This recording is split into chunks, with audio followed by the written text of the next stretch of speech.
Hegel के बारे में बड़ी ख्यात बात है कि हेगल को आज तक एक ही व्यक्ति समझ पाया है, वो खुद हेगल, और कुछ को इस पे भी डाउट है कि वो भी समझ पाया था नहीं। लेकिन ऐसा क्या है, सिंपल सी तो बात है, समझ में आएगा होगा। एग्जाम्पल नहीं है भाई इसका। हम एक बार में एक चीज सोच सकते हैं क्योंकि हमारे सोचने की ताकत बहुत सीमित है, वो तो ईश्वर है। हम तो पाइपलाइन प्रोसेसिंग में सोचते हैं ना, ईश्वर पैरेलल प्रोसेसिंग में सोचता है। पैरेलली कई प्रोसेसिंग चलती रहती है उसके दिमाग में, इसीलिए वो ईश्वर है और हम ईश्वर नहीं है। इसलिए वो चॉकलेट नहीं खाता है, हम खाते हैं। बहुत अंतर है उसमें और हमें भाई, उसकी क्षमताएं बहुत अलग हैं। कुछ लोग कहते हैं कि ईश्वर नहीं है क्योंकि दिखता नहीं है। तो उनके जवाब में एक शायर ने बड़ी अच्छी बात कही। क्या कहा उसने? हाँ, सरीका ही नहीं शायद उन्हें महसूस करने का, जो कहते हैं खुदा है तो नजर आना जरूरी है। और जो ईश्वर को मानते हैं ना, उनके पास पर्याप्त तरीके हैं मानने के, उनको दिक्कत नहीं है इस बात से कि हम मानते कि नहीं मानते। तो ईश्वर है तो अच्छा, ईश्वर है नहीं है, इस पर एक प्रसंग ये भी है, सोच के देखिए बात सही है नहीं है। सही है या नहीं तो किसी को पता नहीं, मतलब हो सकती है या नहीं ये सोचना है। पहले मैं उन मूर्खों को केंद्र में रख के बोलूं जो कहते हैं कि ईश्वर नजर नहीं आता इसलिए ईश्वर नहीं है। ईश्वर को नहीं मानना हो तो उसके अच्छे तर्क हैं। ये बेहुदा तर्क देना कि ईश्वर होता तो नजर आता, ये बहुत बेहुदा तर्क है।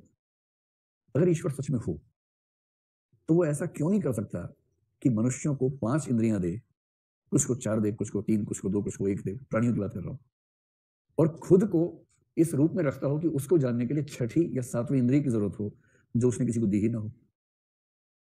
यूं समझे कि आपने एक खिलौना बनाया, एक रोबोट बनाया, और आप चाहते कि रोबोट आपको देख ना सके। आपने रोबोट को देखने की क्षमता नहीं दी, सुनने की दी, टच करने की दी, सब क्षमताएं दे दी, उसके अंदर सेंसर्स लगा दिए, लेकिन देखने की क्षमता उसको आंखें, नकली आंखें नहीं दी। और एक दिन वो रोबोट बहुत विकसित होने के बाद कहे, यदि मुझे बनाने वाला होता तो फिर मुझे सुनाई देता, टच होता। और आप मुस्कुरा रहे हैं। तो जैसे आपके पास आता है, आप साइड हो जाते हैं, वो टच नहीं कर पा रहा आपको, वो आपको सुन नहीं पा रहा क्योंकि आप शांत रहते हैं। वो आपको केवल देख सकता है और आपने उसको देखने की क्षमता दी ही नहीं जानबूझ के, ताकि वो ना देख सके। और ये मूर्ख उछल उछल के बोल रहा है कि ईश्वर नहीं है क्योंकि वो सुनाई नहीं दे रहा है। ठीक वैसे हो सकता है कि 5 इंद्रियां ईश्वर को जानने के लिए अपर्याप्त हो, छठी इंद्रिय की जरूरत हो। सिक्स सेंस तो आमतौर पर इंट्यूशन को बोल देते हैं लोग, लेकिन नो सेंस में नहीं कह रहा हूं, मैं सामान्य बात कह रहा हूं कि छठी इंद्रिय कोई ऐसी हो सकती थी जिससे ईश्वर जाना जा सकता है। और ईश्वर ने जानबूझ के दी नहीं, वो मजे ले रहा है और हम उछल उछल के बोल रहे हैं कि ईश्वर नहीं है।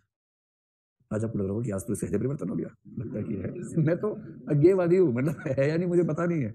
मैं तो दोनों संभावना एकदम इक्वल बन के चलता हूँ, हो भी सकता है नहीं भी हो सकता है। हाँ भाई, 2 लोगों ने हाथ खड़ा किया है। हाँ, ध्यान के माध्यम से आप जो महसूस करते हैं, क्या गारंटी है कि वो ईश्वर ही है?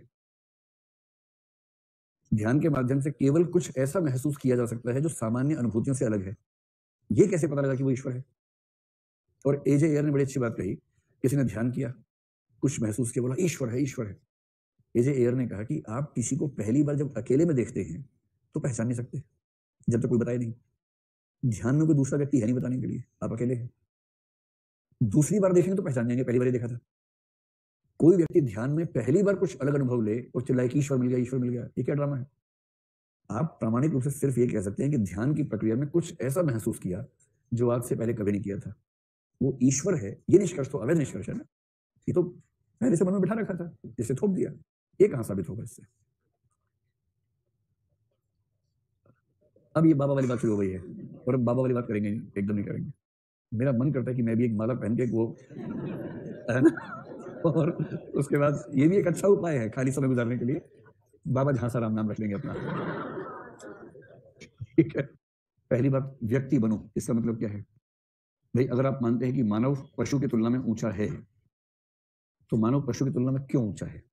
मानव के पास कौन सी एक ऐसी चीज है जो उसे पशुओं से भिन्न करती है? वो उसकी चिंतनशीलता है, विवेकशीलता है। तो पहली बात है कि मनुष्य विवेकशील बने। तो जिस चीज का विकास ज्यादा से ज्यादा करना है वो है विवेकशीलता। अब ज्यादा देखते हैं, ज्यादा घूरते हैं, ज्यादा दौड़ते हैं, कुछ लोग दौड़ने में लगे हुए हैं कि मैं 50 मिनट दौड़ लेता हूँ, तो दौड़ने से आप पशुओं से अलग नहीं हो जाएंगे। कुछ लोग इसमें लगे कि मैं एक दिन में इतना खा जाता हूँ, तो खाने से आप उनसे अलग नहीं होंगे, आप और उनके जैसे हो गए हैं। जो एक चीज उनसे अलग करती है वो है चिंतनशीलता, विवेकशीलता। तो कोई व्यक्ति जितनी मात्रा में विवेकशील होगा उतनी ही मात्रा में व्यक्ति बनने के नजदीक होगा। तो पहली बात, व्यक्ति बनने का मतलब अपनी चिंतनशीलता, तर्कशीलता, विवेकशीलता, युक्तिशीलता का विकास करना है, रैशनैलिटी का। दूसरा, क्या पशुओं में आत्मनियंत्रण नाम की चीज है? भाई, अगर पशु एक ऐसी स्थिति में है जहां उसकी इच्छाएं भड़क गई हैं, और प्रकृति की वजह से, किसी साहचर्य की वजह से इच्छाएं भड़क गई हैं, और उचित होता कि उस समय वो अपनी इच्छाओं को नियंत्रित कर लेता, तो क्या पशु से ये उम्मीद कर सकते कि वैसा कर पाएगा? वो नहीं कर पाएगा, क्योंकि उसके अंदर अपनी वासनाओं को कंट्रोल करने का मैकेनिज्म नहीं है, वो सोशल सेंस नहीं है। दूसरी बात है, अपनी वासनाओं पर अपने विवेक का नियंत्रण। अपनी वासनाओं पर अपने विवेक का नियंत्रण होना चाहिए। जो व्यक्ति जितनी मात्रा में ये चीज कर लेता है, वो उतनी ही मात्रा में बन जाता है व्यक्ति। बाकी तो होमो सेपियंस सेपियंस तो बाई चांस हम हैं ही। होमो सेपियंस से इंसान बनने की जो प्रक्रिया है, ये उस प्रक्रिया की बात चल रही है। होमो सेपियंस तो बायोलॉजिकली है। होमो सेपियंस वाला सॉफ्टवेयर थोड़ा पैदाइशी है, वो सॉफ्टवेयर तो समय के साथ अपडेट करना पड़ता है। अगर वो सॉफ्टवेयर आ गया तो आप बीए पर्सन हो गए। दूसरा, अन्य व्यक्तियों को भी मनुष्य समझना है, वस्तु नहीं समझना है। अन्य मनुष्यों का इस्तेमाल नहीं करना है, अन्य मनुष्यों को भी अपने जैसा व्यक्ति समझकर उनका सम्मान करो और उनके साथ सम्मान का, मानवीयता का